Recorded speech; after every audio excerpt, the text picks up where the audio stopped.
श्री शिवाय नमस्तुभ्यम। हर हर महादेव। गुरुजी पंडित प्रदीप मिश्रा जी के द्वारा कवर्धा छत्तीसगढ़ में 5 दिवसीय शिव महाप्राण कथा आज 6 नवंबर से शुरू हो गई है। मार्गशीर्ष माह में शुरू हुई इस पावन कथा को आप 6 नवंबर से 10 नवंबर तक दोपहर के 1 बजे से 4 बजे तक सुन सकते हैं। आज पहले दिन की शिव महाप्राण कथा में गुरुजी ने कुल 9 उपाय पत्र की जानकारियाँ दी हैं। सभी की जानकारी आपको इसी वीडियो के माध्यम से प्राप्त होने वाली है। किसी कारणवश यदि आपने आज कथा नहीं सुन पाए हैं तो पूरी कथा का रसद आपको छोटे से वीडियो से प्राप्त होने वाला है। साथ ही गुरुजी ने अवधूतेश्वर महादेव के भी उपाय की जानकारी दी है, जो कि आपको इसी वीडियो में इसकी जानकारी प्राप्त होगी। तो बढ़ते हैं आज की कथा की पहली जानकारी की ओर। गुरुजी ने कहा, मार्गशीर्ष का महीना शुरू हो गया है और 9 नवंबर का दिन बहुत ही विशेष है, क्योंकि 9 नवंबर को आद्रा नक्षत्र है। शिव महाप्राण की कथा कहती है, आद्रा नक्षत्र में ब्रह्मा और विष्णु ने भगवान शिव की शिवलिंग का प्रथम दर्शन किया था और शिवलिंग का प्रथम दर्शन ब्रह्मा जी और विष्णु जी ने किया था। तो वो भी इसी इसी मार्गशीर्ष के महीने में उस दिन आद्रा नक्षत्र था। शिव महाप्राण में ये भी लिखा है, अगर आद्रा नक्षत्र में शुभ ब्रह्म मुहूर्त में और शाम को प्रदोष काल तक अगर कोई भोलेनाथ की शिवलिंग का दर्शन कर लेता है तो उस व्यक्ति ने अपने जीवन में जितने भी व्रत उपवास या पूजन किए हैं और उसमें अगर कुछ भी त्रुटि हो गई हो, तो कोई गलती हो गई हो तो या कोई कमी रह जाती है, तो केवल इस दिन शिवलिंग का दर्शन मात्र कर लेने से वो सभी गलतियां भी समाप्त हो जाती हैं और आपको पूर्ण फल की प्राप्ति होती है। गुरुजी ने सभी से निवेदन किया है, आप किसी भी भगवान के उपासक हो पर 9 नवंबर को आद्रा नक्षत्र में एक बार भोलेनाथ की शिवलिंग के दर्शन ज़रूर करें। बढ़ते हैं आज की कथा की दूसरी जानकारी की ओर। अगर मनुष्य की देह मिली है, गुरुजी ने कहा, तो इन 3 चीज़ों से आपको बचना है। कर्जा से आपको बचना है। कैसा भी कितनी भी दुख तकलीफ की जीवन चल रहा हो, पर आपको कर्जा लेने से बचना चाहिए। दूसरा है क्लेश। घर में कोई भी कुछ भी कर रहा हो पर आपको किसी भी तरह से अपने साइड से क्लेश नहीं करना है। तीसरा है कलंक से भी आपको बचना चाहिए। ऐसा कोई कृत्य ना हो आपसे कि आपके ऊपर कलंक लगे। इन 3 चीज़ों से आपको बचना चाहिए। बढ़ते हैं आज की कथा की तीसरी जानकारी की ओर। महीने में 2 एकादशी आती हैं तो 2 प्रदोष भी आती हैं। तो इतनी प्रदोष क्यों आती है, किसी से पूछो। गुरुजी ने कहा, ये वो दिन होता है जिस दिन शिव नंदी समेत अपने पूरे परिवार के साथ बैठकर प्रसाद ग्रहण करते हैं। बढ़ते हैं आज की कथा की चौथी जानकारी की ओर। सावित्री साहू जी पत्र लेकर आई, लिखती हैं, मई 2025 में तबीयत खराब हुई, गले में दर्द हुआ और बाद में गले में फोड़ा हो गया।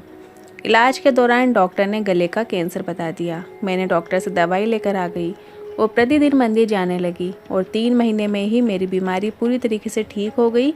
उसी का आभार व्यक्त करने आए हैं। बढ़ते हैं आज की कथा की 5वीं जानकारी की ओर।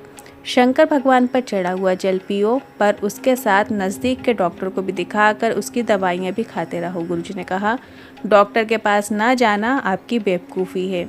आप जो बीमारी आपको हो गई है, जो भी रोग चल रहा है, तो आप शंकर भगवान पर जल चढ़ाकर उसका तो आचमन करें, पर साथ साथ आपको डॉक्टर की दवाइयाँ भी लेनी है।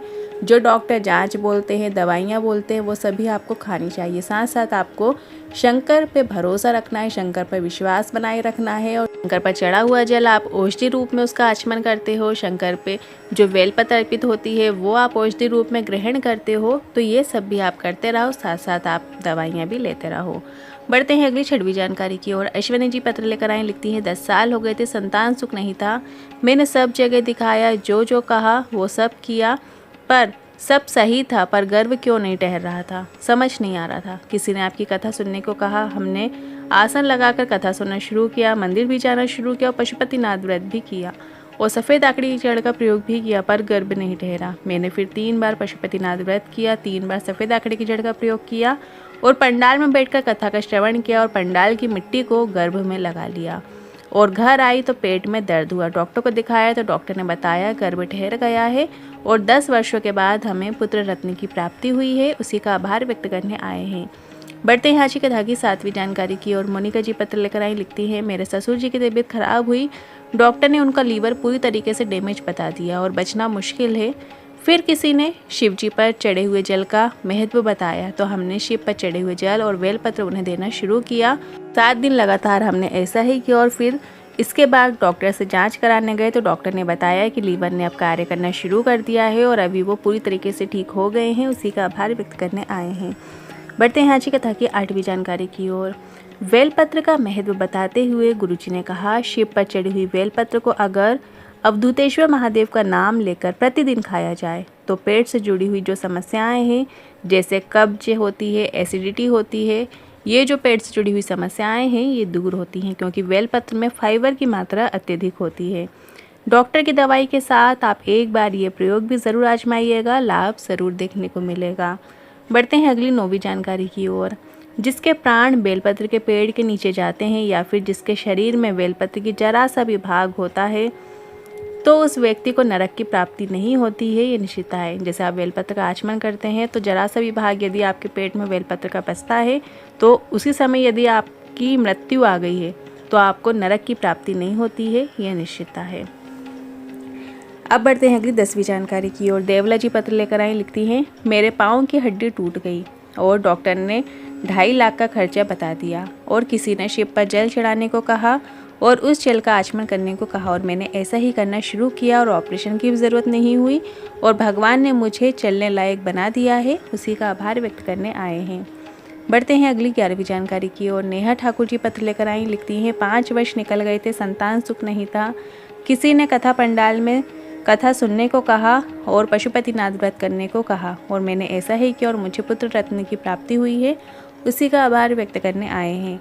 बढ़ते हैं आज की कथा की 12वीं जानकारी की ओर। गुरुजी ने कहा, अगर कोई बच्चा जन्म लेकर मर जाता है या गर्भ में मर जाता है या किशोर अवस्था में आकर मर जाता है, उस स्थान पर यदि शिव महाप्राण की कथा की आवाज़ पहुंच जाती है तो उस बच्चे को भी अधोगति से मुक्ति मिल जाती है। अब बढ़ते हैं अगली जानकारी की ओर। इस कथा के बाद गुरुजी की जो अगली शिव महाप्राण कथा है वो 14 नवंबर से 20 नवंबर देवघर झारखंड में होने वाली है। माघ का जो महीना है वो भगवान विष्णु को अति प्रिय है और माघ शीर्ष के महीने में ही शंकर भगवान की शिवलिंग का प्राकट्योत्सव हुआ था। मतलब ब्रह्मा जी और विष्णु जी के द्वारा उनके प्रथम दर्शन आर्द्रा नक्षत्र के दिन हुए थे, जो कि मार्गशीर्ष के महीने में अभी आर्द्रा नक्षत्र आने वाला है, जो कि 9 तारीख को आने वाला है, 9 नवंबर को आने वाला है। तो इस दिन आप भगवान शंकर के शिवलिंग के दर्शन जरूर कीजिएगा। साथ ही अगर बन सके तो आप पार्थिव शिवलिंग बनाकर पूजन अर्चन भी कर सकते हैं, अभिषेक पूजा कर सकते हैं। आप चाहो तो अपने ही घर के गमले में जिसमें कोई पौधा लगा हो, तुलसी छोड़कर आप किसी भी गमले में छोटा सा शिवलिंग का आप निर्माण कर सकते हैं। उसमें थोड़ा सा जल अर्पित कीजिए, थोड़ा सा पंचामृत अर्पित कीजिए, फिर गाय का जो कच्चा दूध होता है थोड़ा सा आप वो भी अर्पित कर सकते हैं। पंचामृत यदि नहीं बना पा रहे हैं तो आप गाय का कच्चा दूध, उसमें थोड़ी सी शक्कर डालकर भी आप शिवलिंग के ऊपर अर्पित कर सकते हैं। फिर थोड़ा सा शुद्ध जल से वापस स्नान कराइए। इसके बाद थोड़ा सा आप अष्टगंध चंदन जो होता है वो आपको लगाना है। थोड़े से चावल के दाने अर्पित कीजिए, लाल चंदन अर्पित कीजिए। जो जो सामग्री शिव जी पे अर्पित हो सकती है सारी सामग्री आप अर्पित कर सकते हैं। बेलपत्र अर्पित कीजिए, धतूरा अर्पित कीजिए, पुष्प अर्पित कीजिए, जो जो बन सके आपसे सब चीज़ें आप अर्पित कर सकते हैं। काली तिल अर्पित कर सकते हैं। इस तरीके से आपको अर्पित करना है। एक घी का दिया लगाना है, धूप बत्ती लगाइएगा।